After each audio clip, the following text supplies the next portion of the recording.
아우라그룹 펜트하우스 연회장의 호화로운 공간은 서울의 네온 쌓인 불빛 위에 떠있는 별개의 우주 같았다. 부드러운 클래식 재즈 선율이 퍼져나가며 크리스털 와인잔이 부딪히는 소리, 상류층의 우아한 대화 소리와 어우러졌다. 얼음 조각상부터 네덜란드에서 수입한 순백의 작약 꽃집까지 모든 것이 완벽하게 다듬어져 있었다. 하지만 이 그룹의 유일한 상속녀인 한서연에게 그 완벽함은 정교하게 만들어진 금빛 세 장에 불과했고, 그녀 자신은 그 안에 갇혀 경매에 팔릴 날만 기다리는 카나리아 신세였다. 그녀가 입고 있는 은빛 드레스는 유명 디자이너의 작품으로 수천 개의 작은 다이아몬드가 박혀 있어 움직일 때마다 밤하늘의 은하수처럼 반짝였다. 하지만 서연에게는 그저 차갑고 무거운 족쇄일 뿐이었다. 그녀의 얼굴에는 재벌가의 영예다운 차분하고 고상한 미소가 걸려 있었지만 그 가면 뒤에서는 영혼이 비명을 지르고 있었다. 서연아, 차가운 목소리가 그녀의 귓가에 꽂혔다. 돌아보지 않아도 누구인지 알 수 있었다. 계모이자 현재 아우라그룹의 회장인 박수진이었다. 그녀는 우아한 블랙 드레스를 입고 있었지만 그 눈빛은 시베리아의 겨울바람보다 더 차가웠다. 잠깐 나 좀 보자꾸나. 박 회장은 명령조로 말하며 연 회장 구석에 있는 프라이빗 라운지로 향했다. 서연은 숨을 깊게 들이마셨다. 올 것이 왔다는 생각에 심장이 차갑게 내려앉았다. 그녀는 조용히 고개를 끄덕이고 군중 속을 헤치며 박 회장의 뒤를 따랐다. 사람들은 그녀에게 길을 열어주며 부러움과 존경이 섞인 미소를 보냈지만 그 누구도 그녀가 지금 사형장으로 끌려가는 심정이라는 것을 알지 못했다. 방음 처리가 된 라운지의 문이 닫히자 바깥의 소음은 완벽하게 차단되었다. 방 안에는 무거운 침묵만이 흘렀다. 박 회장은 소파에 앉지 않고 창가에 서서 서울의 야경을 내려다보았다. 그녀의 실루엣은 권위적이고 냉혹해 보였다. 오늘 저녁의 의미를 알고 있겠지? 박 회장이 등을 보인 채 물었다. 아우라그룹과 태영건설의 협력 강화를 위한 자리라고 들었습니다. 서연은 기계적으로 대답했다. 박 회장은 콧방귀를 뀌며 몸을 돌렸다. 그녀의 얼굴에는 경멸의 빛이 서려 있었다. 그런 교과서적인 대답을 들으려고 부른 게 아니야. 너도 이제 26이다. 언제까지 철없는 아가씨 행세를 할 셈이냐. 태영건설 오 사장의 아들 오진환 상무, 오늘 널 위해 저 자리에 와 있다. 인물도 좋고 배경도 확실하지. 두 사람이 결혼하면 아우라와 태영은 단순한 파트너를 넘어 한 가족이 되는 거다. 이보다 더 확실한 경영권 방어 수단이 어디 있겠니? 서연의 주먹이 저도 모르게 꽉 쥐어졌다. 오진환. 이름만 들어도 역겨움이 치밀어 오르는 남자였다. 여자 문제와 약물 스캔들로 신문 사회면을 장식했던 인간 쓰레기. 그런 자와 자신을 엮으려는 계모의 의도를 모를 리 없었다. 아버지가 돌아가신 후 박수진은 자신의 친아들, 즉 서연의 의부소빠인 한태민을 후계자로 만들기 위해 수단과 방법을 가리지 않았다. 그리고 재능은 있지만 아직 기반이 약한 서연을 치워버릴 가장 좋은 방법은 바로 정략결혼이라는 이름의 합법적인 추방이었다. 싫습니다. 서연의 입에서 단호한 목소리가 나왔다. 저는 제 인생을, 제 결혼을 사업의 도구로 팔지 않겠습니다. 박 회장의 눈이 가늘어졌다. 내 인생 네가 누리는 모든 것이 어디서 나왔는지 잊었나 보구나. 네 아버지, 즉 내 남편이 평생을 바쳐 이룩한 이 아우라그룹 덕분이다. 넌 그저 상속녀라는 이유만으로 모든 걸 거저받았어. 이제 그룹을 위해 네가 해야 할 최소한의 의무를 할 때다. 제 임무는 아버님의 유지를 받들어 아우라그룹을 더욱 훌륭한 기업으로 만드는 것입니다. 남자에게 팔려가는 게 아니라요. 저는 지난 3년간 전략기획팀에서 제 능력을 증명해 보였습니다. 서연이 맞섰다. 증명 네가 한 일이라고는 네 아버지의 후광에 기댄 채 몇 가지 보고서를 쓴 것뿐이다. 이사회 임원들이 널 공주님이라고 부르며 어르고 달래주는 걸 실력이라고 착각하지 마라. 박 회장은 서연의 자존심을 무참히 짓밟았다. 선택은 네가 해라. 오진환 상무와 결혼해서 아우라 그룹의 안주인으로 살아가든가 아니면 지금 네가 가진 모든 것, 4명의의 주식, 이 펜트하우스 법인카드 전부 내려놓고 빈손으로 이 집에서 나가든가. 그것은 최후 통첩이었다. 서연의 눈앞이 캄캄해졌다. 아버지가 남겨주신 유산 그녀가 지켜야 할 모든 것이었다. 이것을 포기하는 것은 아버지에 대한 배신이었다. 하지만 오진환 같은 남자와 평생을 엮이는 것은 스스로의 영혼을 죽이는 일이었다. 결혼하지 않으면 어떻게 되는 거죠? 그녀의 목소리가 떨렸다. 태민이가 내 자리를 대신할 거다. 그리고 넌 한서연이라는 이름 외에는 아무것도 없는 존재가 되겠지. 이 바닥에서 인맥도 돈도 없는 사람이 어떻게 되는지 똑똑히 보게 될 거야. 박수진은 잔인한 미소를 지으며 서연의 턱을 들어 올렸다. 생각할 시간은 오늘 밤까지다. 파티가 끝나기 전에 오 상무에게 가서 긍정적인 대답을 하렴. 그게 네가 살 길이야. 박 회장은 말을 마치고 유유히 라운지를 나갔다. 혼자 남은 서연은 다리에 힘이 풀려 주저앉을 뻔했다. 숨이 막혔다. 이 화려한 펜트하우스가 거대한 무덤처럼 느껴졌다. 사방의 벽이 자신을 짓누르는 것 같았다. 도망쳐야 해. 그 생각 하나만이 머릿속을 맴돌았다. 이대로 있으면 질식해 죽고 말 것이다. 서연은 비틀거리며 일어섰다. 거울에 비친 자신의 모습이 낯설었다. 화려한 드레스와 보석, 완벽한 화장. 하지만 눈동자는 길 잃은 짐승처럼 공포에 떨고 있었다. 그녀는 결심했다. 이대로 당할 수는 없다. 아버지의 회사를 저런 악독한 여자와 무능한 아들에게 넘겨줄 수는 없었다. 그러기 위해서는 힘이 필요했다. 그리고 지금 당장 이 질식할 것 같은 함정에서 벗어나야 했다. 서연은 라운지를 나와 다시 연회장으로 들어섰다. 사람들의 웃음소리가 이명처럼 들렸다. 저 멀리 여러 여자들에게 둘러싸여 추잡한 농담을 던지고 있는 오진환의 모습이 보였다. 그를 보는 순간 서면의 결심은 더욱 굳어졌다. 그녀는 눈에 띄지 않게 움직였다. 한 웨이터의 쟁반 위 와인잔을 일부러 팔로 쳐서 요란한 소리를 내며 깨뜨렸다. 사람들의 시선이 잠시 그쪽으로 쏠린 틈을 타 그녀는 비상구 쪽으로 몸을 날렸다. 하이힐을 벗어 손에 들고 차가운 대리석 바닥을 맨발로 달렸다. 심장이 터질 것 같았지만 멈출 수 없었다. 직원용 엘리베이터가 있는 후미진 복도에 다다랐을 때 그녀는 벽에 등을 기댄 채 거친 숨을 몰아쉬었다. 이제 어떻게 해야 할까? 이 건물 밖으로 나간다 해도 박수진의 소나기에서 벗어날 수 있을까? 막막함이 파도처럼 밀려왔다. 바로 그때였다. 괜찮으십니까? 낮고 차분한 목소리가 들려왔다. 서연은 깜짝 놀라 고개를 들었다. 한 남자가 서 있었다. 그는 값비싼 브랜드의 옷을 입지도 화려한 액세서리를 하지도 않았다. 그저 몸에 잘 맞는 단정한 검은색 정장을 입고 있을 뿐이었다. 하지만 그의 존재감은 이상할 정도로 뚜렷했다. 소란스러운 파티장과는 어울리지 않는 깊고 고요한 눈동자가 그녀를 담담하게 바라보고 있었다. 서연은 그가 전략기획팀 소속 직원인 강지욱이라는 것을 기억해냈다. 항상 조용히 자기 일만 처리하고 좀처럼 감정을 드러내지 않아 유령이라는 별명으로 불리는 사람이었다. 그의 눈에는 동정도 호기심도 없었다. 그저 무심한 관찰만이 담겨 있었다. 바로 그 무심함이 서연의 머릿속에 미친 생각의 불꽃을 튀겼다. 아드레날린과 절박함이 뒤섞여 하나의 탈출구를 만들어냈다. 이 남자다. 이유는 없었다. 그저 본능적인 직감이었다.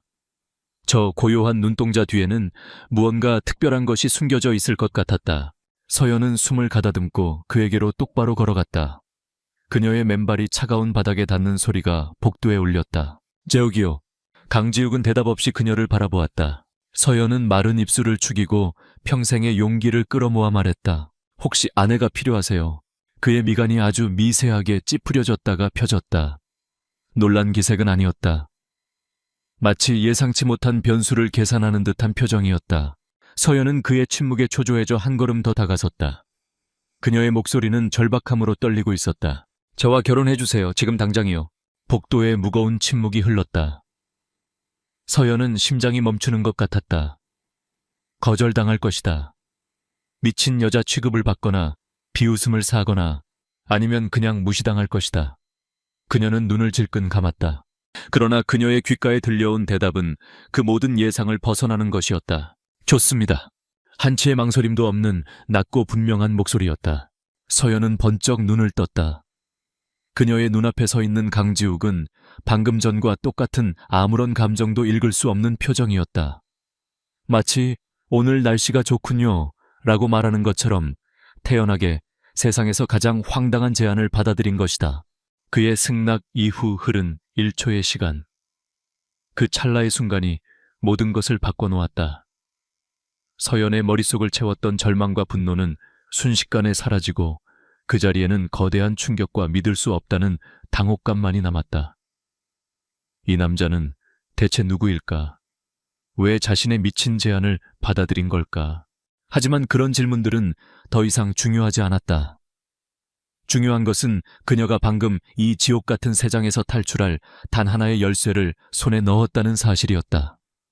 비록 그 열쇠가 어떤 문을 열게 될지는 전혀 알 수 없었지만 강지욱의 좋습니다 라는 한마디는 혼돈에 빠진 한서연의 세상에 떨어진 닷과 같았다. 정신을 차릴 새도 없이 그는 그녀의 손목을 부드럽지만 단호하게 잡았다. 그의 손은 놀라울 정도로 따뜻하고 강했다. 가시죠. 어딜요? 서연이 멍하니 물었다. 결혼하러요. 그는 더 이상 설명하지 않고 그녀를 이끌고 직원용 엘리베이터로 향했다.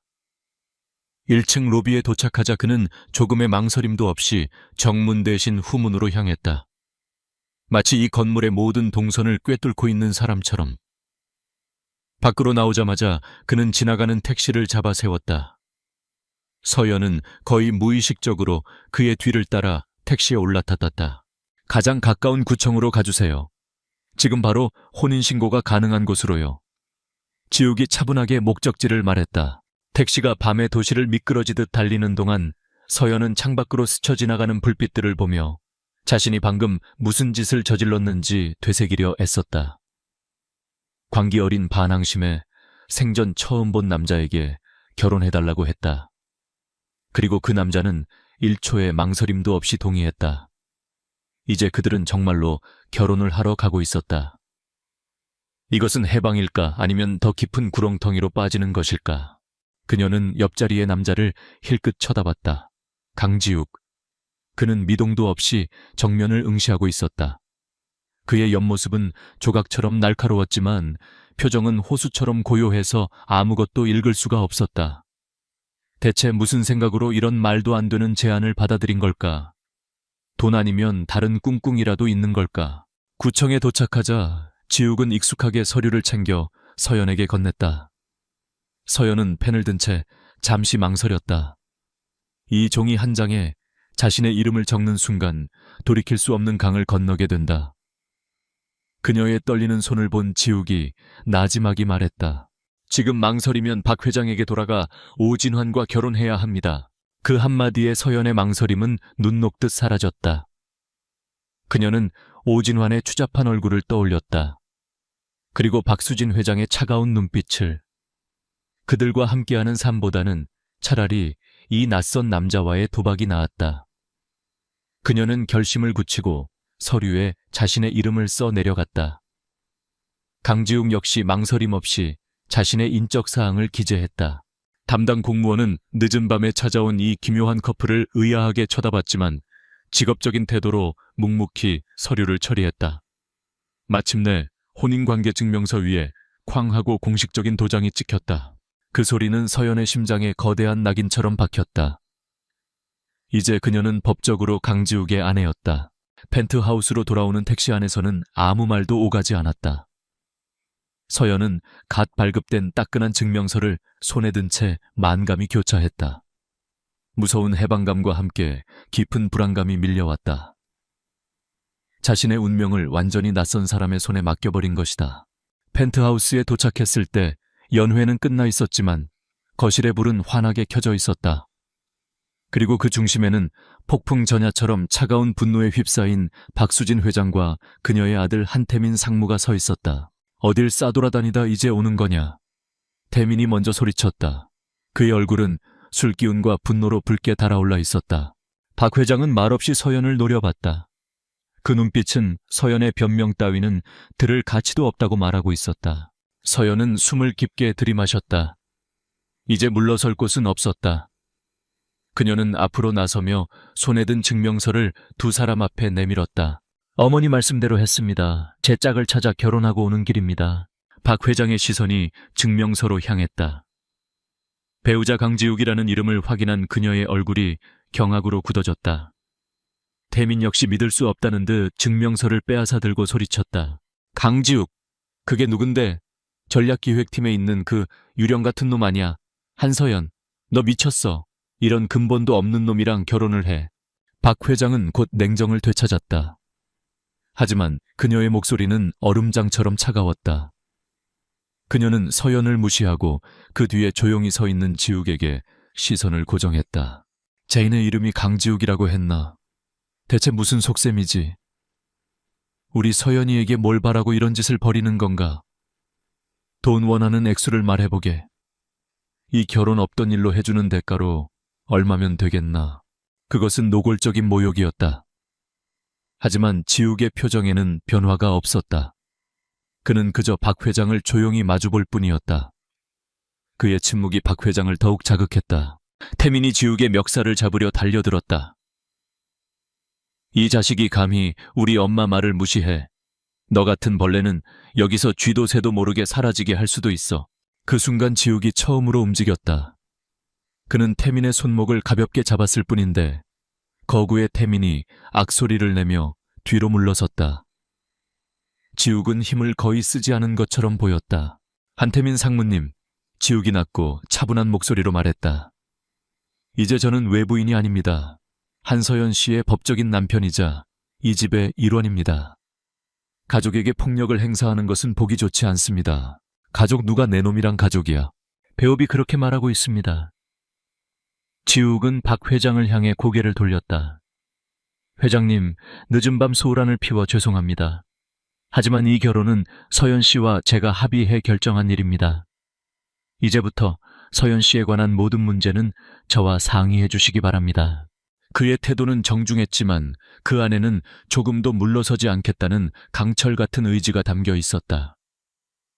박 회장은 지욱의 그 대담하고 흔들림 없는 눈을 보며 순간적으로 말문이 막혔다. 저런 눈빛은 돈 몇 푼에 움직이는 사람의 것이 아니었다.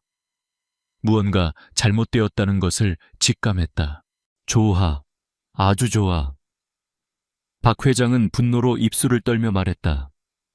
네가 선택한 결과가 어떤 것인지 뼈저리게 후회하게 만들어주마. 우리 아우라 그룹의 사위 자리가 얼마나 가시방석인지 똑똑히 보여주지. 박 회장과 태민은 살기등등한 눈빛으로 두 사람을 번갈아 노려본 뒤 폭풍처럼 거실을 빠져나갔다.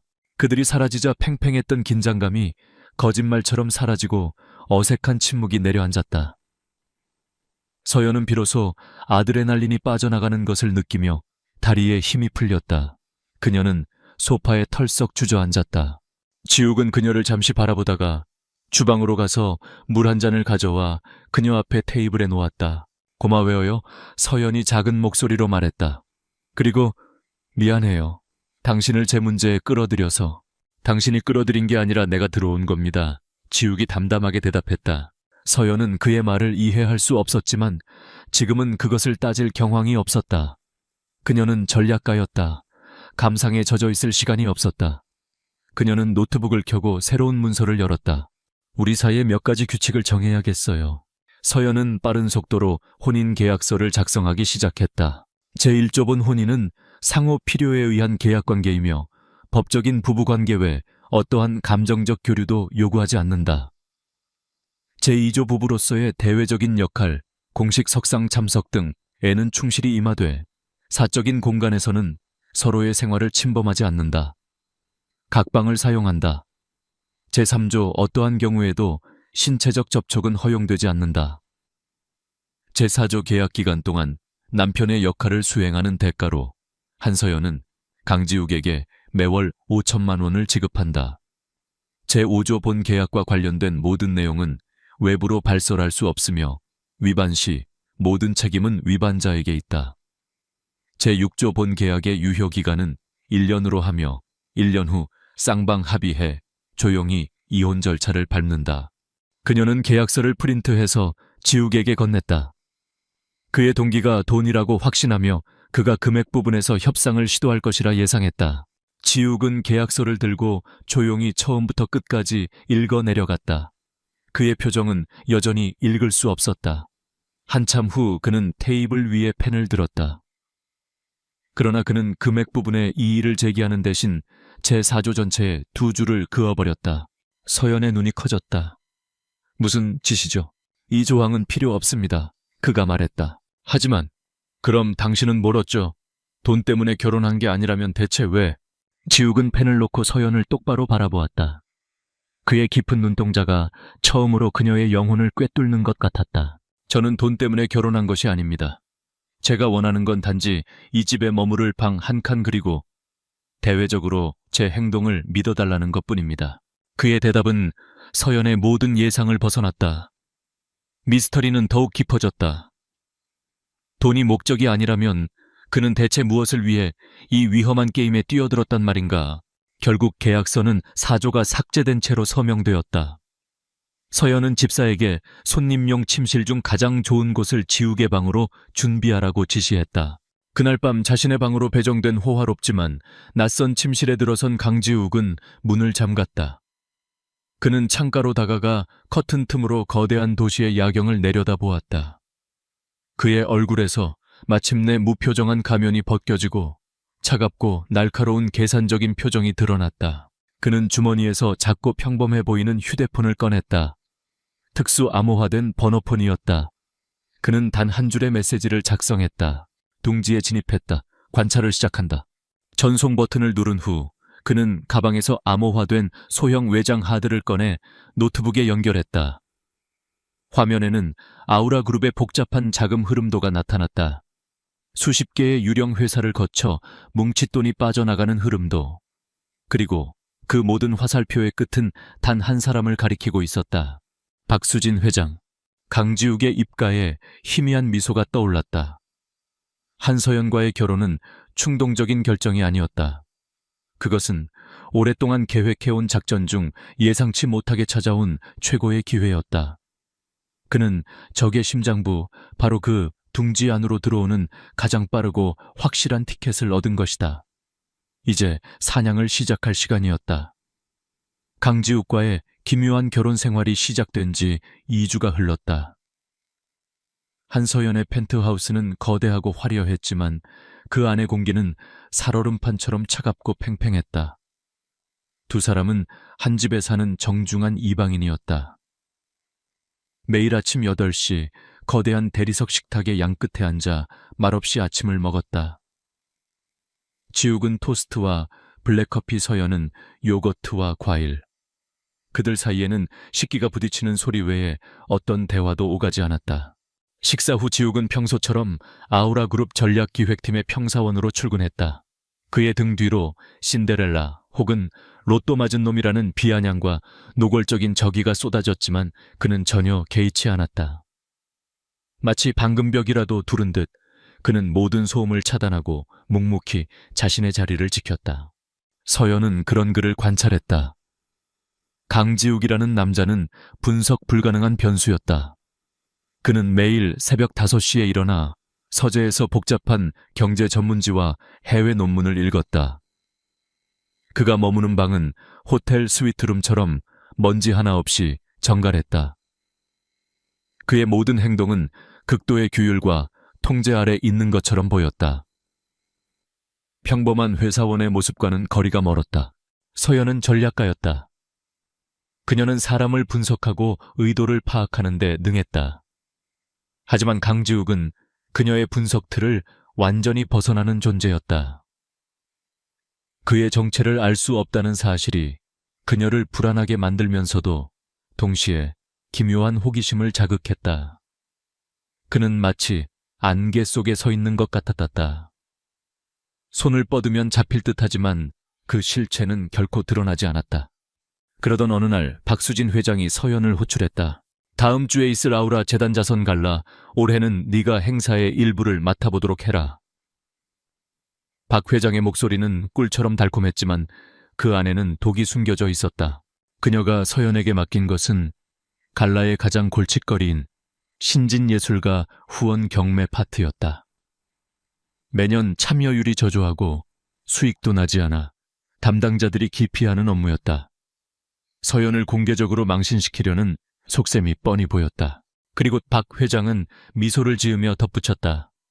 내 남편도 꼭 함께 오도록 하고, 이제 아우라 그룹의 사위가 됐으니 이런 자리에 얼굴을 비추는 건 당연한 의무 아니겠니?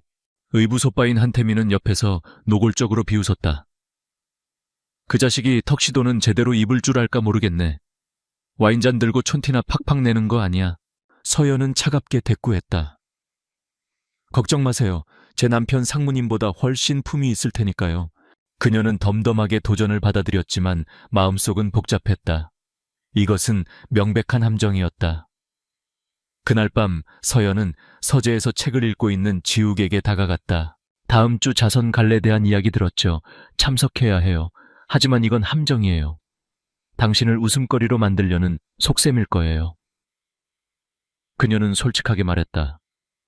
굳이 참석하지 않아도 돼요. 아프다고 핑계를 대면. 지욱은 책에서 눈을 떼고 그녀를 바라보았다. 그의 눈빛은 여전히 평온했다. 괜찮습니다. 가겠습니다. 하지만 이런 자리는 익숙합니다. 그의 무심한 한마디에 서연은 할 말을 잃었다. 익숙하다고 평범한 회사원이 상류층의 화려한 자선 갈래 익숙하다는 말인가? 또 하나의 의문이 그녀의 머릿속에 추가되었다. 갈라 당일 서연은 만일의 사태에 대비해 지욱에게 최고급 맞춤 턱시도를 준비해 주었다. 그가 턱시도를 입고 침실에서 나왔을 때 서연은 순간 숨을 멈췄다. 평소의 단정한 정장 차림과는 완전히 다른 모습이었다. 완벽하게 재단된 턱시도는 그의 넓은 어깨와 다부진 체격을 더욱 돋보이게 했다. 그는 어설픈 신데렐라가 아니라 원래부터 그 자리에 속했던 사람처럼 기품이 넘쳤다. 서연은 그가 자신의 월급으로는 감당할 수 없을 만큼 비싼 시계를 차고 있다는 것을 문득 깨달았다. 두 사람이 연회장에 들어서자 모든 시선이 집중되었다. 수군거리는 소리들이 파도처럼 밀려왔다. 예상대로 한태민이 자신의 무리들을 이끌고 다가왔다. 오, 재수 씨의 남편 되시는 분 아니신가? 뭐였더라? 아무튼 이런 데는 처음이라 어지럽겠어. 태민이 비아냥거렸다. 그의 친구 중 한 명이 값비싼 레드와인이 담긴 잔을 지욱에게 건네며 물었다. 이 와인 어떤가? 샤토마고 1982년산인데. 자네 같은 서민은 맛볼 기회도 없었겠지. 모두의 시선이 지욱에게 쏠렸다. 그가 무지함을 드러내며 당황하기를 기대하는 눈빛들이었다. 서연은 저도 모르게 마른 침을 삼켰다. 그러나 지욱은 눈썹 하나 까딱하지 않았다. 그는 잔을 받아 코로 향을 음미하고 가볍게 스월링한 뒤 한 모금 마셨다. 그리고는 조용히 입을 열었다. 샤토마고 82년산이 아니군요. 이건 샤토 라피트 로칠드 82년산입니다. 마고에 비해 탄닌이 더 견고하고 구조감이 뚜렷하죠. 훌륭한 빈티지이지만 지금 마시기엔 조금 이릅니다. 5년 정도 더 셀러링하면 잠재력이 폭발할 겁니다. 현재 시장 가치와 투자 수익률을 고려하면 마고보다는 라피트가 현명한 선택이죠. 그의 입에서 막힘없이 흘러나오는 전문가적인 분석에 주변은 물을 끼얹은 듯 조용해졌다. 태민의 무리들은 입을 벌린 채 그를 쳐다봤고 태민의 얼굴은 분노로 시뻘겋게 달아올랐다. 지욱은 그저 희미한 미소를 지으며 와인잔을 내려놓았다. 마치 아무 일도 없었다는 듯이. 잠시 후 박수진 회장이 중요한 투자자들과 이사진들을 이끌고 나타났다. 그녀는 현재 그룹이 추진 중인 제주 에메랄드 시티 프로젝트에 대해 설명하고 있었다. 이것은 박 회장이 자신의 비자금을 조성하기 위해 야심차게 밀어붙이는 대규모 부동산 개발 사업이었다. 박 회장은 지욱을 발견하고는 그를 완전히 매장시킬 생각으로 미소를 지으며 물었다. 아, 강서방, 마침 잘 왔네. 자네도 전략기획팀에 있으니 이 제주 프로젝트에 대해 어떻게 생각하는지 한번 말해보게. 특히 해외 투자 유치를 위한 프로젝트 파이낸싱 구조에 대해서 말이야. 자네 같은 젊은이의 참신한 시각이 필요할 때도 있지. 이것은 명백한 공격이었다. 복잡한 국제금융법과 PF 구조에 대해 평사원이 알 리가 없었다.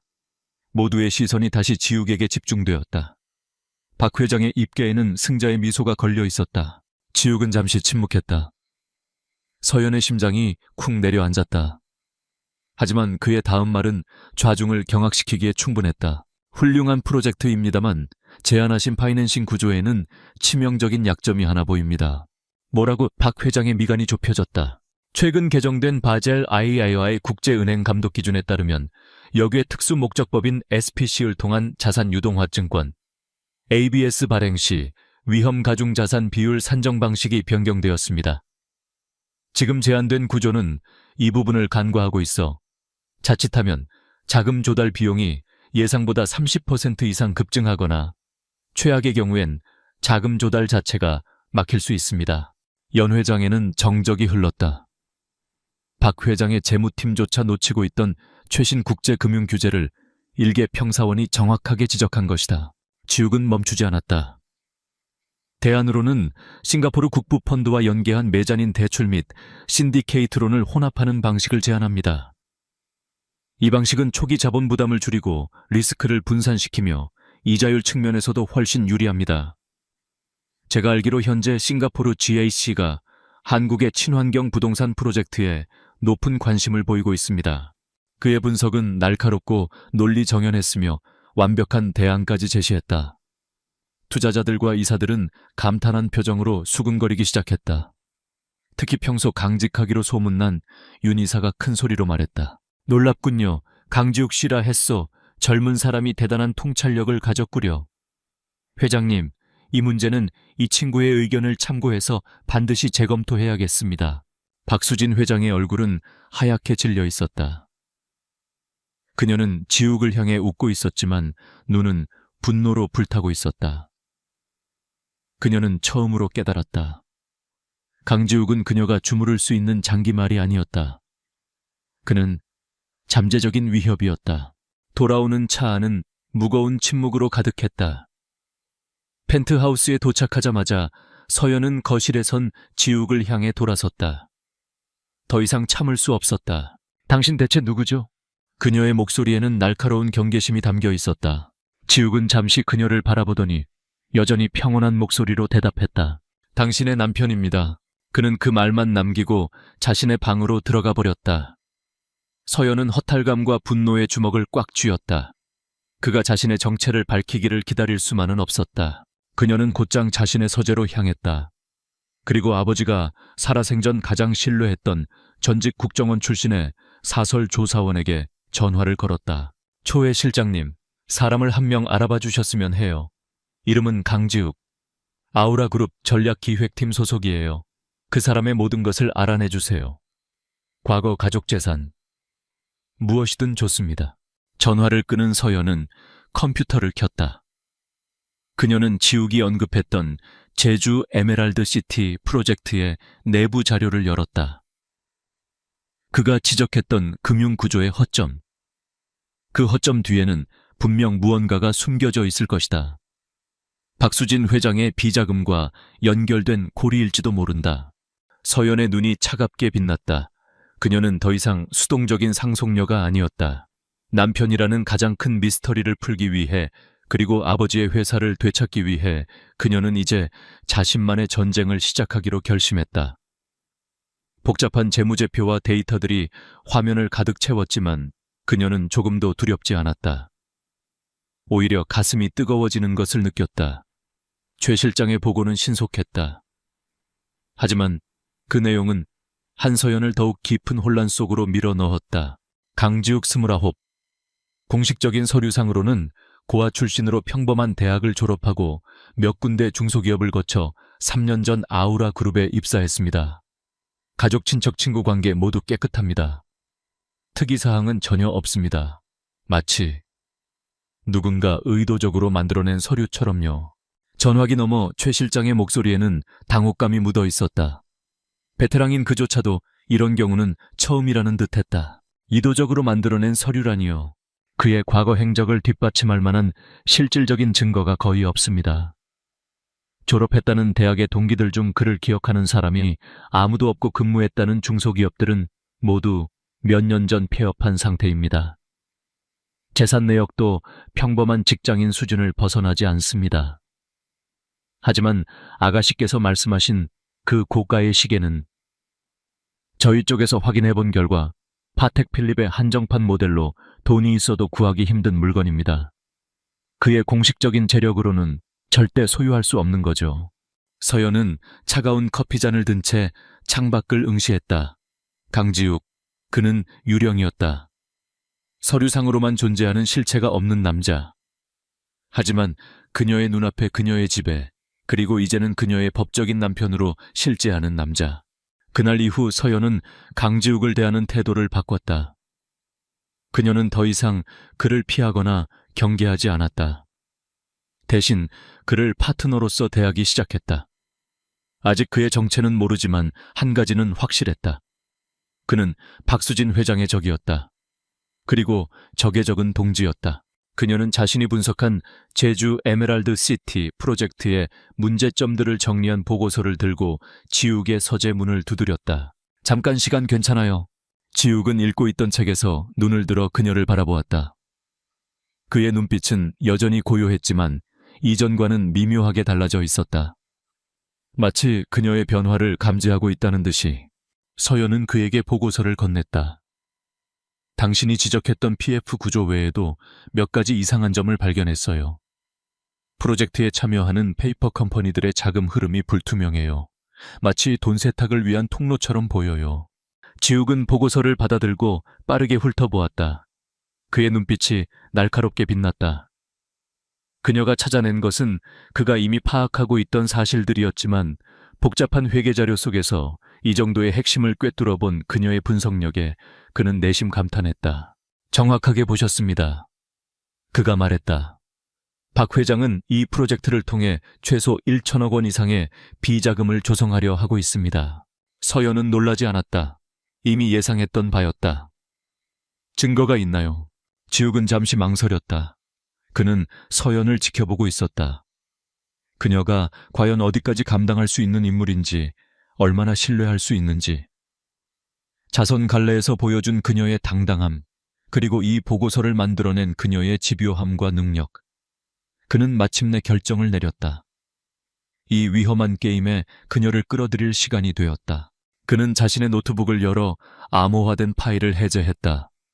화면에는 복잡한 계좌 추적 데이터와 비밀 장부, 그리고 박 회장과 그녀의 측근들이 나누는 은밀한 대화 녹취록 목록이 나타났다.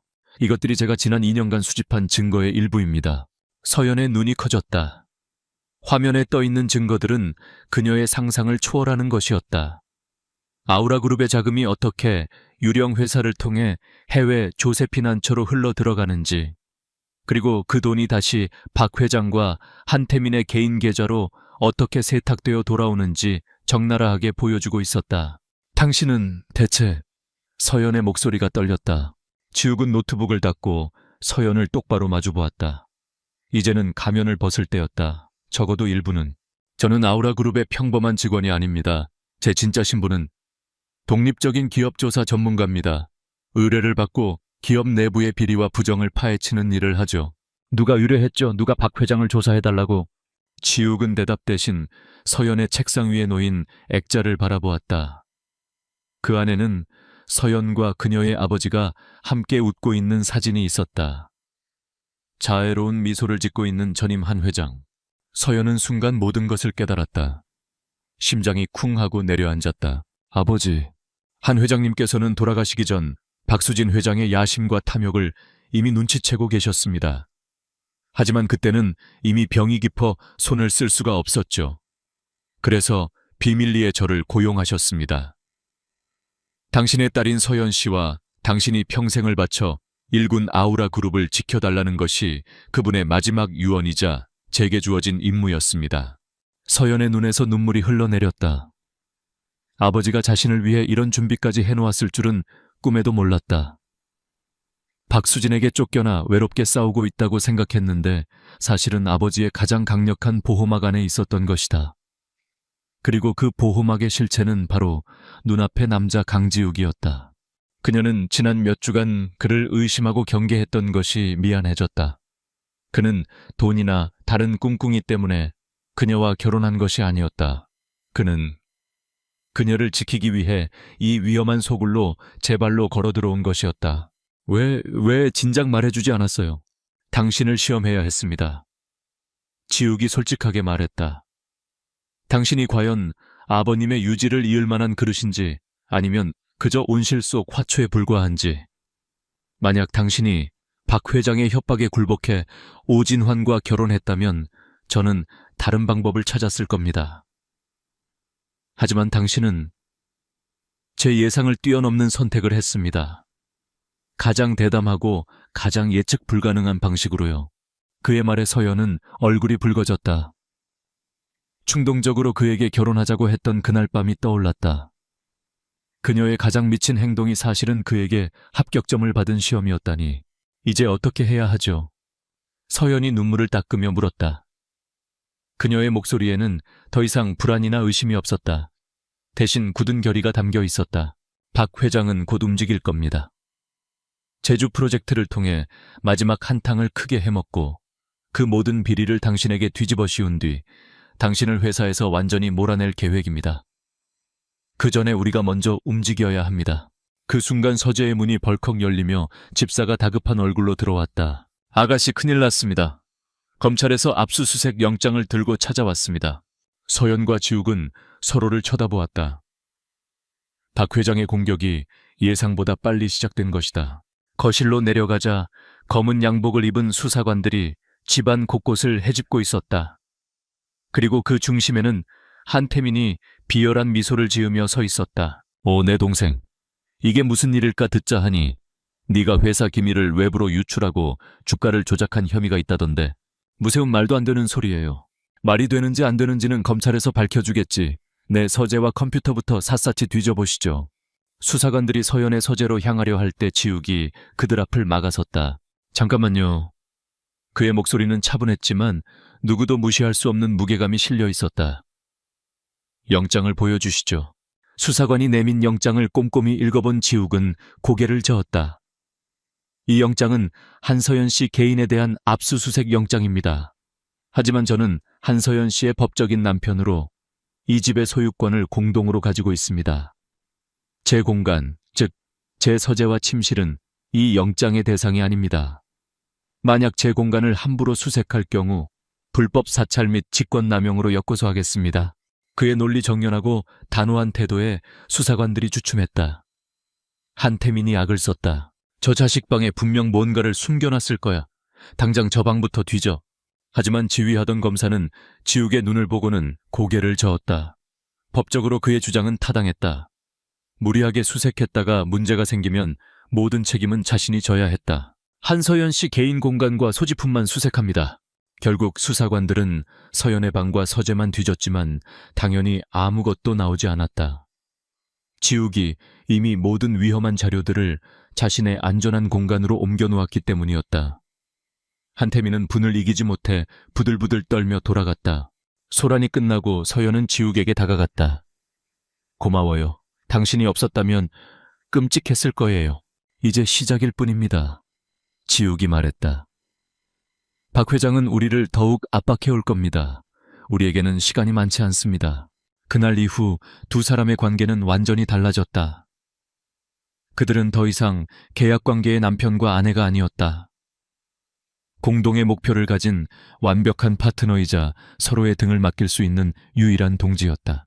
밤늦게까지 서재에 함께 앉아 박 회장의 비자금 흐름을 추적하고 그녀의 약점을 분석했다. 서연의 내부 정보와 날카로운 직관, 그리고 지욱의 치밀한 전략과 외부 정보력이 결합되자 그들의 공격력은 상상 이상으로 강력해졌다. 함께하는 시간이 길어지면서 서연은 지욱의 새로운 면들을 발견했다. 그는 냉철한 전략가인 동시에 그녀가 피곤해 보이면 말없이 따뜻한 차를 가져다주는 남자였다. 복잡한 데이터에 머리가 아프다고 하면 잠시 쉬라며 그녀가 좋아하는 클래식 음악을 틀어주기도 했다. 어느 날 밤 서연은 서재 소파에서 자료를 보다가 깜빡 잠이 들었다. 잠결에 무언가 따뜻한 것이 어깨를 감싸는 것을 느꼈다. 그녀가 희미하게 눈을 떴을 때 지욱이 자신의 재킷을 그녀에게 덮어주고 있는 것이 보였다. 달빛 아래 그의 얼굴에는 늘 있던 무표정한 가면 대신 부드럽고 따뜻한 시선이 어려 있었다. 서연은 심장이 쿵하고 내려앉는 것을 느끼며 황급히 눈을 감고 잠든 척했다. 차가운 계약으로 시작된 관계. 그 관계의 빈틈으로 어느새 이름 모를 감정이 스며들고 있었다. 그것은 전우애와 비슷했지만 그보다 더 따뜻하고 미묘한 것이었다. 검찰의 압수수색이 실패로 돌아가자 박수진 회장은 자신이 상대를 얕잡아 봤다는 것을 깨달았다. 분노와 함께 편집증적인 불안감이 그녀를 덮쳤다. 그녀는 자신의 사무실에서 아들 한태민과 핵심 측근인 재무담당 조 이사를 불러 모았다. 그녀의 얼굴은 분노로 굳어 있었다. 강지우, 그런 보통 놈이 아니야. 그리고 한서연 그 계집애도 이제 내 통제에서 벗어났어. 박 회장의 목소리는 쇳소리처럼 날카로웠다. 더 이상 시간을 끌 수 없다. 계획을 앞당긴다. 조 이사의 얼굴에 불안한 기색이 스쳤다. 하지만 회장님, 제주 에메랄드 시티 프로젝트는 아직 자금 계획이 완벽하지 않습니다. 무리하게 추진하다가는 닥쳐 박 회장이 소리쳤다. 지금 우리에게 시간이 없어 긴급 이사회를 소집해서 안건을 통과시키고 바로 임시 주주총회를 열어 모든 것을 끝낸다. 이건 아우라그룹의 미래를 위한 비전 있는 프로젝트라고 포장해. 반대하는 놈들은 전부 회사를 좀먹는 구시대적 암덩어리라고 몰아붙여. 한태민은 탐욕스러운 미소를 지었다. 좋은 생각이에요, 어머니. 이 프로젝트만 성공하면 우린 조 단위의 돈을 만지게 되는 거고 그 모든 비리장부는 한서연, 그 계집애의 이름으로 꾸며서 감옥에 보내버리면 돼. 그럼 이 아우라그룹은 완벽하게 우리 차지가 되는 거죠. 그들의 대화에는 한치의 죄책감도 없었다. 오직 탐욕과 권력욕만이 번들거릴 뿐이었다. 아우라그룹의 운명을 건 마지막 도박의 주사위는 던져졌다. 카운트다운이 시작된 것이다. 박 회장이 긴급 이사회를 소집했다는 소식은 곧바로 서연과 지욱에게도 전해졌다. 펜트하우스의 화려한 거실은 이제 24시간 불이 꺼지지 않는 전쟁 상황실이 되었다. 분위기는 극도로 팽팽했다. 이것이 마지막 승부처라는 것을 두 사람 모두 알고 있었다. 그들은 밤낮 없이 일했다. 역할은 자연스럽게 나뉘었다. 서연은 아우라 그룹의 내부 사정에 대한 깊은 지식을 활용했다. 그녀는 아버지가 신뢰했던 몇몇 부서장들에게 조심스럽게 연락해 정보를 수집했다. 그녀의 진심과 아버지의 명망 덕분에 몇몇 양심적인 직원들이 위험을 무릅쓰고 박 회장의 독단적인 프로젝트 추진 과정에서 발생한 절차적 문제점들과 조작된 데이터들을 비밀리에 그녀에게 전달해 주었다. 서연은 이 자료들을 바탕으로 제주 프로젝트가 얼마나 비현실적이고 위험한 도박인지 논리적으로 반박할 보고서를 작성했다. 나아가 그녀는 아우라 그룹이 나아가야 할 진정한 비전을 담은 훨씬 현실적이고 수익성 높은 신사업 계획안을 밤새워 만들었다. 이것은 박 회장의 거짓된 비전에 맞설 그녀의 진정한 무기였다. 같은 시간 지욱은 자신의 보이지 않는 네트워크를 총동원했다. 그는 암호화된 통신 채널을 통해 자신의 팀에게 최후의 스모킹 건을 찾아내라고 지시했다. 박 회장이 비자금으로 사들인 해외 부동산의 등기 서류 프로젝트 허가를 위해 공무원들에게 뇌물을 건넨 증거, 그리고 결정적으로 박 회장이 직접 자신의 범죄 계획을 논의하는 목소리가 담긴 녹음 파일. 그의 팀은 유령처럼 움직이며 전 세계에 흩어진 증거들을 하나둘씩 모아 지욱에게 전송했다. 또한 지욱은 아직 서연에게는 밝히지 않은 자신의 진짜 힘, 즉 숨겨진 대주주로서의 영향력을 이용해 임시 주주총회가 반드시 소집되도록 물밑에서 작업했다. 마지막 심판의 무대를 직접 만드는 것이었다. 시간이 흐르고 주주총회 날짜가 코앞으로 다가왔다. 두 사람은 며칠째 거의 잠을 자지 못했다. 거실 테이블은 서류 더미와 식어버린 커피잔들로 가득했다. 어느 새벽 서연은 복잡한 해외 투자 관련 법률 문서 앞에서 머리를 싸매고 있었다. 그때 지욱이 조용히 그녀의 옆으로 다가왔다. 이 부분은 스위스 금융법의 특정 조항과 연관되어 있습니다.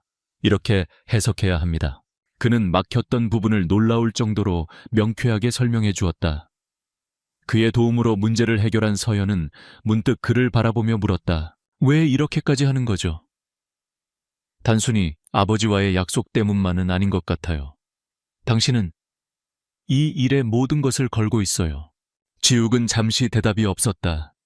그는 서류 더미가 아니라 지쳐 보이는 서연의 얼굴을 가만히 바라보고 있었다. 그의 눈빛에 처음으로 복잡하고 깊은 감정이 어렸다. 처음에는 임무였습니다. 그가 마침내 입을 열었다. 그의 목소리는 평소보다 조금 낮아져 있었다. 하지만 지금은 당신의 싸움이기도 하고 나의 싸움이기도 합니다. 그것은 단순한 대답 이상의 의미를 담고 있었다. 그의 동기가 이제 개인적인 것이 되었음을 인정하는 말이었다. 두 사람 사이에 무거운 침묵이 흘렀다. 서재의 희미한 조명 아래 서로의 눈동자 속에서 흔들리는 감정을 읽을 수 있었다. 지욱이 무의식적으로 그녀의 뺨에 흐트러진 머리카락을 정리해주려 손을 뻗은 순간 매빅! 지욱의 노트북에서 날카로운 알림음이 울렸다. 마지막 퍼즐 조각이 도착했다는 신호였다.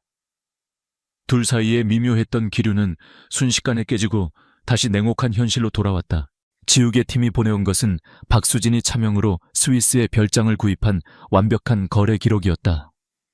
비자금 계좌에서 돈이 인출되어 여러 단계를 거쳐 최종적으로 별장 구매 대금으로 지불된 전체 과정이 담긴 빼도 박도 못할 증거였다.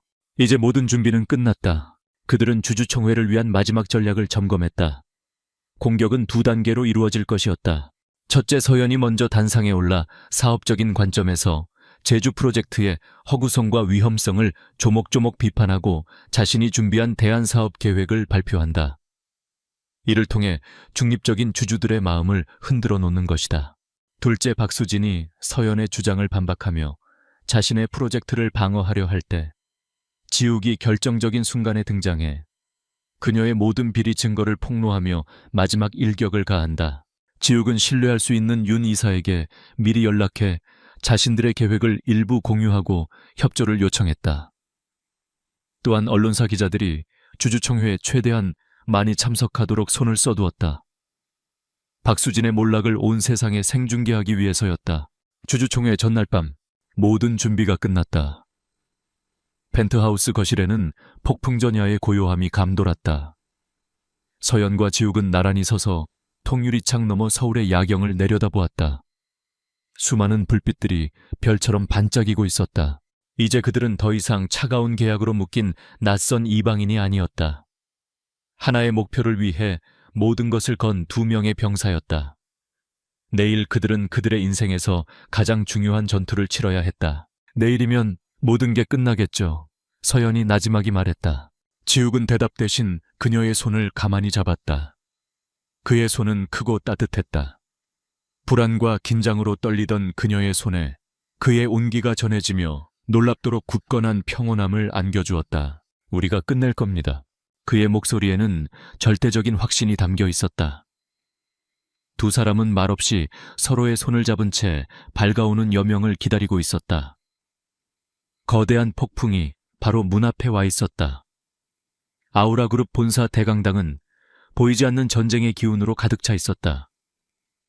평소보다 훨씬 많은 주주들과 이사진 그리고 강지욱이 미리 손을 써둔 덕분에 북적이는 언론사 기자들까지 모두의 얼굴에는 기대와 불안, 호기심이 뒤섞여 있었다. 단상 중앙 박수진 회장과 한태민 상무는 승리를 예감한 듯 자신만만한 표정으로 앉아 있었다. 그들에게 이것은 마지막 장애물을 제거하는 요식 행위에 불과했다. 박 회장은 인자한 미소를 지으며 마이크 앞에 섰다. 존경하는 주주 여러분, 그리고 내외 귀빈 여러분. 오늘 우리는 아우라그룹의 미래가 걸린 중대한 결정을 앞두고 있습니다. 제가 제안하는 제주 에메랄드 시티 프로젝트는 침체된 우리 그룹을 다시 일으켜 세울 유일한 희망이자 위대한 비전입니다. 그녀의 목소리는 연극 배우처럼 호소력이 짙었다. 그녀는 이 프로젝트에 반대하는 모든 의견을 회사의 발전을 저해하는 낡은 생각으로 규정하며 교묘한 언변으로 중립적인 주주들의 마음을 흔들기 시작했다. 모든 것이 그녀의 시나리오대로 흘러가는 듯했다. 그녀가 의결을 위해 의사봉을 들려고 한 바로 그 순간이었다. 이장님 발언권 요청합니다. 맑고 단단한 목소리가 강당 전체에 울려 퍼졌다. 모든 시선이 한 곳으로 쏠렸다. 앞자리에 앉아있던 한서연이 자리에서 일어서 있었다. 그녀의 얼굴에는 이전의 불안함 대신 폭풍의 눈처럼 고요하고 강인한 결의가 서려 있었다. 창업주 한광호 회장님의 딸이자 아우라그룹의 주주로서 정식으로 발언을 요청합니다. 박 회장은 순간적으로 표정이 굳었지만 수많은 눈이 지켜보는 앞에서 그녀의 요청을 거절할 수는 없었다. 좋습니다. 한서연 주주의 의견을 들어보도록 하죠.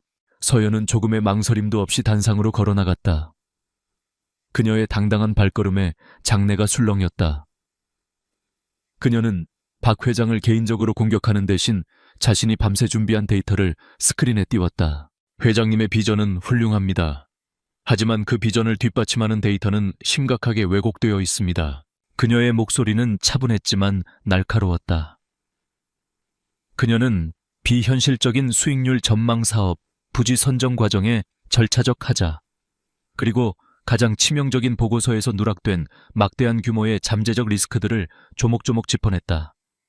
그녀의 분석은 한치의 오차도 없는 논리의 칼날이 되어 박 회장의 화려한 계획안을 갈갈이 찢어놓았다.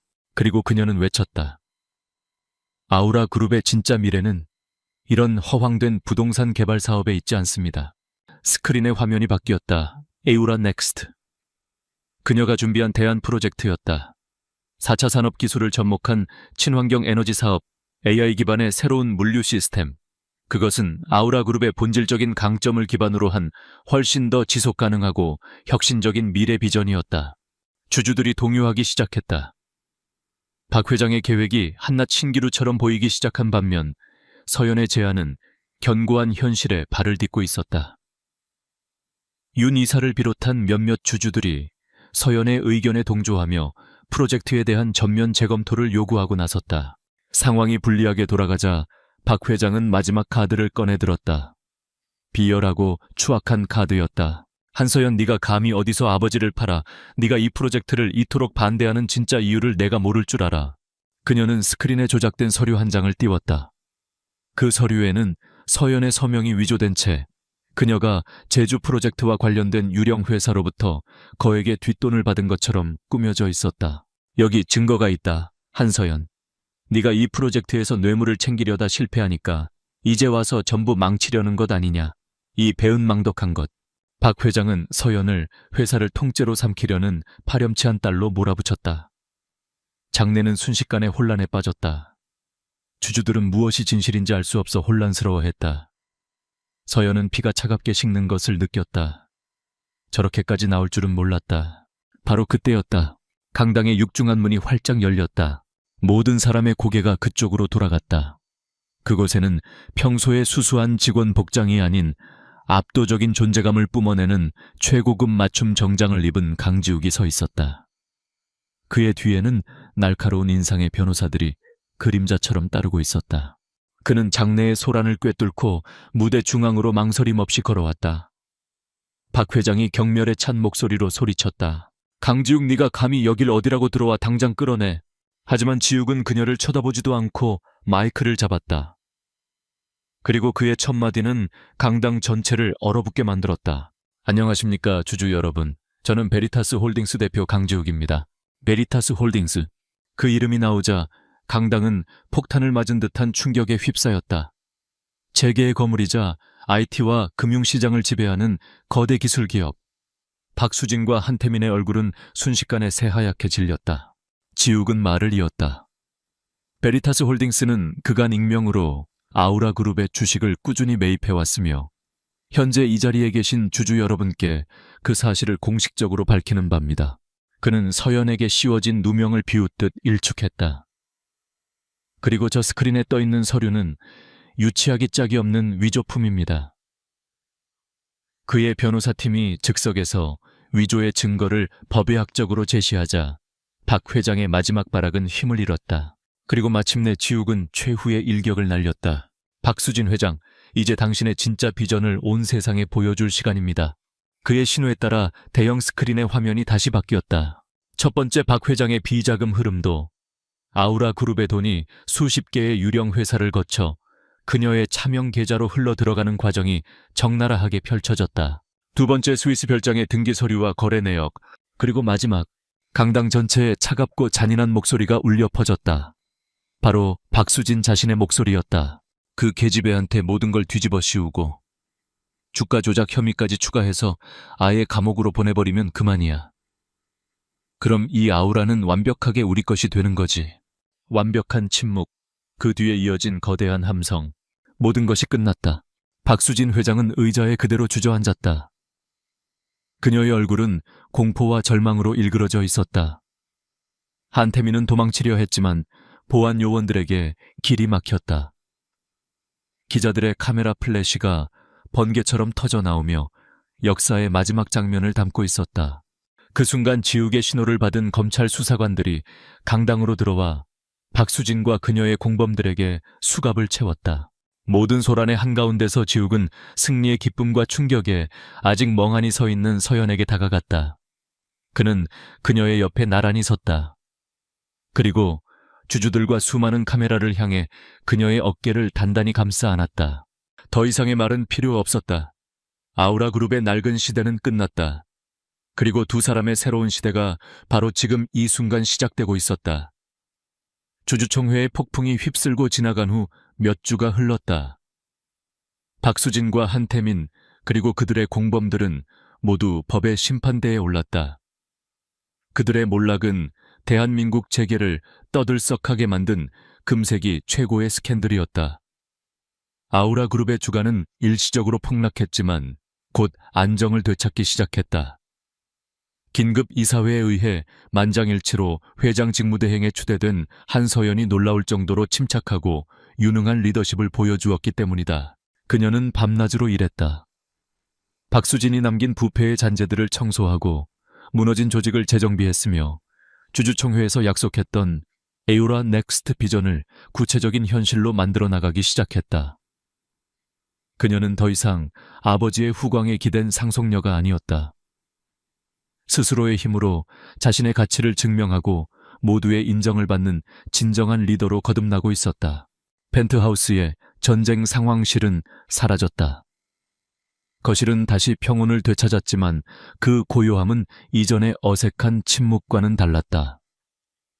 그것은 서로에게 익숙해진 사람들이 만들어내는 편안한 안정감이었다. 하지만 그 평온함 아래 두 사람 사이에는 새로운 종류의 긴장감이 감돌았다. 계약 결혼의 목적은 완벽하게 달성되었다. 더 이상 그들이 부부 관계를 유지해야 할 명분이 사라진 것이다. 책상 서랍 안에 잠들어 있는 혼인 계약서가 보이지 않는 벽처럼 느껴졌다. 두 사람 모두 그 문제를 꺼내야 한다는 것을 알고 있었지만 이 위태로운 평화를 깨뜨릴까 두려워 누구도 먼저 입을 열지 못했다. 그들의 일상은 미묘하게 변해 있었다. 서연은 아침 일찍 베리타스 홀딩스로 출근하는 지욱을 위해 도시락을 쌌고 지욱은 밤늦게까지 일하는 서연을 위해 말없이 따뜻한 차를 내밀었다. 그들은 식탁에 마주 앉아 각자의 회사 일에 대해 의논했다. 이름뿐인 부부였지만 사실은 세상 누구보다 완벽한 파트너였다. 어느 조용한 저녁 서연은 마침내 결심했다. 더 이상 이 문제를 피할 수 없었다. 그녀는 서랍에서 혼인계약서를 꺼내들고 거실에 앉아있는 지욱에게 다가갔다. 그녀의 손에 들린 계약서를 본 지욱의 눈빛이 미세하게 흔들렸다. 이 계약, 서연의 목소리가 살짝 떨렸다. 이제는 의미가 없게 됐네요. 그녀는 심호흡을 하고 진심을 담아 말했다. 고마워요, 강지욱 씨. 당신이 아니었다면 전 모든 걸 잃었을 거예요. 아버지의 마지막 부탁을 지켜주고 저와 우리 회사를 구해줘서 정말 고마워요. 그녀는 계약서를 그에게 내밀었다. 그러니 이제 당신을 이 계약에서 해방시켜줘야죠. 계약서대로 우리 관계를 정리하는 게 맞아요. 그것은 그녀가 할 수 있는 최선의 배려이자 그의 마음을 확인하고 싶은 마지막 시험이었다. 그녀의 심장이 목구멍까지 차오르는 것 같았다. 지욱은 그녀가 내민 계약서를 받아들었다. 그는 서명란을 잠시 바라보았다. 그리고는 아무 말 없이 계약서를 천천히 반으로 찢었다. 서연의 눈이 놀람으로 커졌다. 그가 다시 계약서를 반으로 찢고 또 찢어 작은 조각으로 만들어버렸다. 한서연 씨. 그가 찢어진 종이 조각들을 테이블 위에 내려놓으며 입을 열었다. 처음에는 임무로 시작했습니다. 아버님과의 약속을 지키기 위한 수단이었죠. 하지만 당신을 알아가면서 당신의 용기와 지혜, 그리고 위기 속에서도 결코 꺾이지 않는 당신의 고든 마음을 보면서 모든 것이 변했습니다. 그는 자리에서 일어나 그녀의 앞에 섰다. 냉철한 전략가나 거대 기업의 CEO가 아닌 한 남자로서 당신과 함께 밤을 새워 전략을 짜고 당신의 작은 성공에 함께 기뻐하고 당신이 지쳐 보일 때마다 마음이 아팠습니다. 어느 순간부터 아우라 그룹을 지키는 것은 단순히 임무가 아니라 바로 당신을 지키는 것이 되었습니다. 그의 뜨거운 시선이 그녀에게 닿았다. 나는 더 이상 당신의 계약 남편이 아니라 진짜 남편이 되고 싶습니다. 그의 고백에 서연이 애써 누르고 있던 눈물이 터져 나왔다. 그것은 슬픔의 눈물이 아닌 안도와 기쁨의 눈물이었다. 그녀 역시 마찬가지였다. 그의 고요한 강인함이 어느새 그녀의 세상에서 가장 튼튼한 닻이 되어버렸다는 것을 그녀는 이미 알고 있었다. 나는 이미 오래전부터 당신의 진짜 아내였던 것 같아요. 서연의 대답에 지욱은 마침내 그녀를 자신의 품에 가득 안았다. 절망 속에서 시작된 1초의 계약이 마침내 진정한 사랑으로 완성되는 순간이었다. 몇 달 후, 한서연은 아우라 그룹의 정식 회장으로 취임했다. 그녀의 리더십 아래 아우라 그룹은 성공적으로 위기를 극복하고 새로운 도약을 시작했다. 강지욱의 베리타스 홀딩스 역시 업계를 선도하며 승승장구했다. 언론은 그들을 세계의 파워 커플이라 불렀다. 어느 가을밤 두 사람은 펜트하우스 발코니에 서서 서울의 야경을 내려다보고 있었다. 전투를 앞둔 병사가 아닌 평온한 미소를 지은 진짜 부부로서 생각해보면 우리 아직 결혼식도 못했네요. 서연이 웃으며 말했다. 그럼 내일 당장 세상에서 가장 멋진 결혼식을 준비할까요? 지욱이 그녀의 이마에 입을 맞추며 속삭였다. 아니요. 서연이 그의 품에 더 깊이 안기며 말했다. 결혼식은 필요 없어요. 우리에겐 그보다 더 중요한 게 있잖아요. 두 사람은 말없이 서로를 바라보았다. 절망과 희망 위기와 기회 싸움과 평화.